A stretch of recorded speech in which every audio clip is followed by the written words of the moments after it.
del circuito. Ahora contamos con un circuito de 3 fuentes.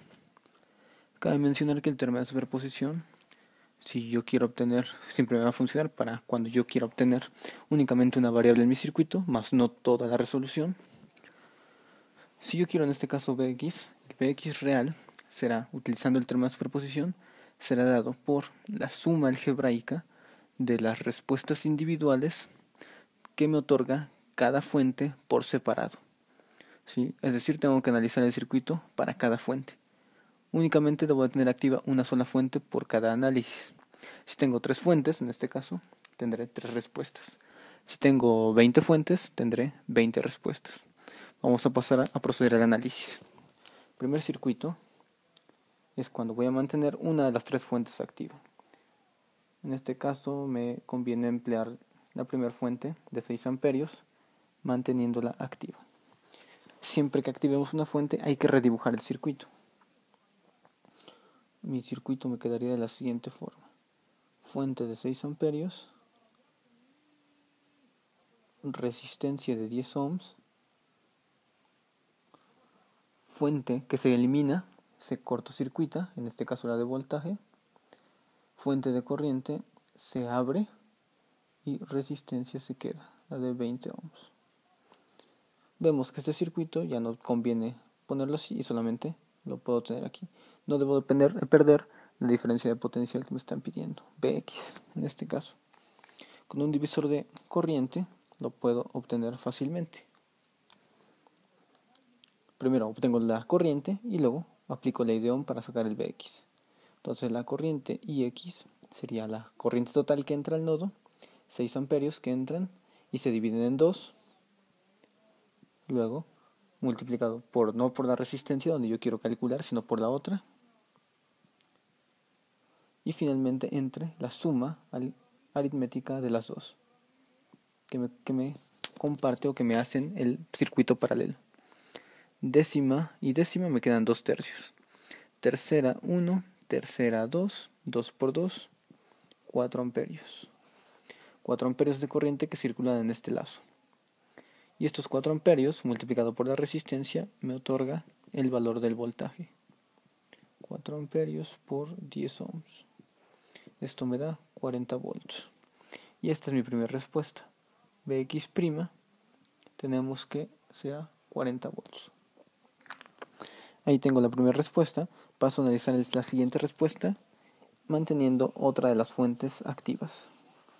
Borramos esta parte y procedemos a realizar el siguiente caso donde la fuente de voltaje de 12 voltios ahora la mantengo activa.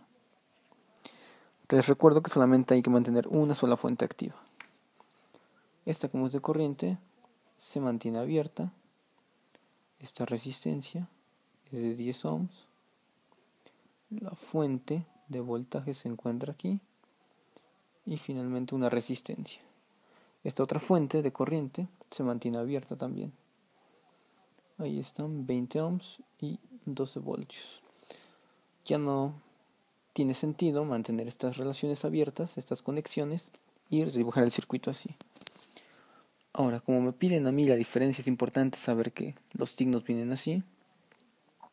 Recordemos que en análisis básicos, el signo negativo de la fuente me conviene mantenerlo como mi tierra física, mi tierra eléctrica. Entonces, para calcular esto, ¿qué podemos hacer? Podemos hacerlo o por un divisor de voltaje y ver que la diferencia va a ser contraria.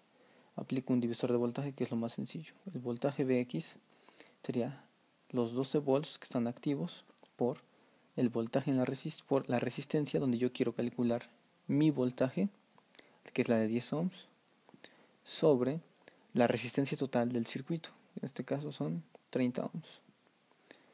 Entonces, décima 1, décima 3, un tercio, tercera 1, tercera 4. 4 por 1 me dan 4 voltios. Sin embargo, por la polaridad opuesta, ¿sí?, con respecto a la Tierra y con respecto a la fuente, a la medición, Bx sería negativa, menos 4 voltios. ¿Por qué? Porque cabe recordar que la corriente en la trayectoria sale de positivo y va a negativo, y marca las polaridades de la medición. Más, menos, ¿sí? Entra con más, sale con menos, entra con más, sale con menos. Esto lo sabemos del análisis nodal, del análisis de mallas, perdón. Al ver esto, vemos cómo está la polaridad aquí. Esta es la real del circuito, la que yo tengo que medir con respecto a tierra, la que está en rojo, y esta, la que me piden en negro, es la polaridad que estoy midiendo en mi circuito. Como es contraria, vamos a ver que el voltaje será negativo. Entonces Vb' sería menos 4 voltios. Y finalmente pasamos a analizar la última respuesta. La última respuesta es manteniendo, tercer circuito, la fuente de 9 amperios ahora activa. Ahí está. Cabe mencionar que hay que redibujar el circuito.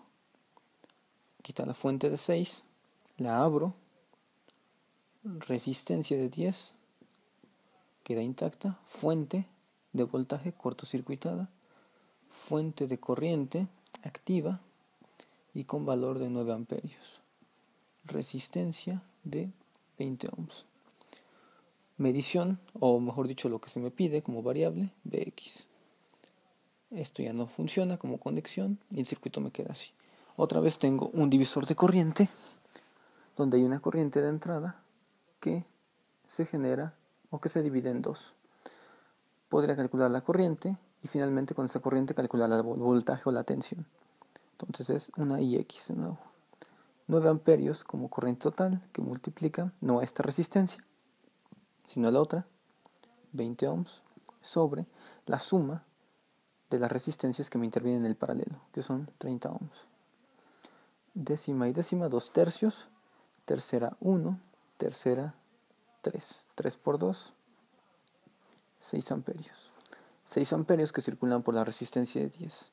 Para calcular el voltaje tengo que son mis 6 amperios por mis 10 ohms. Y esto me da 6 por 10, los 60 voltios, con polaridad positiva. Bx' me da 60 voltios. Ya que tengo los tres circuitos, la respuesta según superposición es la suma algebraica, ¿sí? o resta en este caso. Acordemos que la suma algebraica interviene tanto sumas como restas de las variables obtenidas. 60 más 40, 100, menos 4. Aquí lo voy a poner. La respuesta real de Bx serían 96 voltios. Y así vemos cómo el circuito se resuelve por superposición. Aplicando ese teorema, podemos también ver que la respuesta funcione cuando aplicamos mallas o nodos.